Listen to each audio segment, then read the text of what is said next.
zu Ende und ich war zufrieden mit mir. So ging ich, weil ich nicht schlafen konnte, nach Wasserwein, das Bier.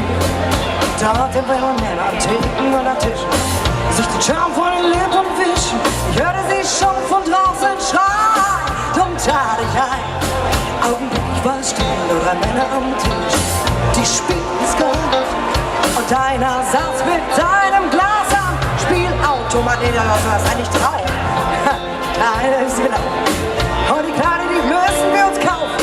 Hey, hey, zeig, was du kannst. Und so begann. Wenn du denkst, dann denkst du, nur du denkst, Mädchen kann das nicht. Schau mir in die Augen und dann schau in mein Gesicht. Wenn du denkst, dann denkst du, nur du denkst, du hast ein leichtes Spiel. Doch ich weiß, was ich will und lach über mich, denn am Ende lache ich über dich. Oh yeah. Ha ha ha ha ha.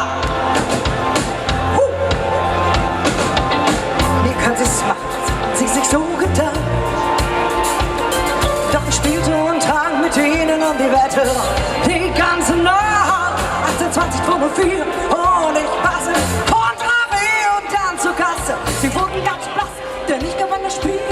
Das war zu viel, aber der Wirt hatte lang schon die Stühle hochgestellt und schlief.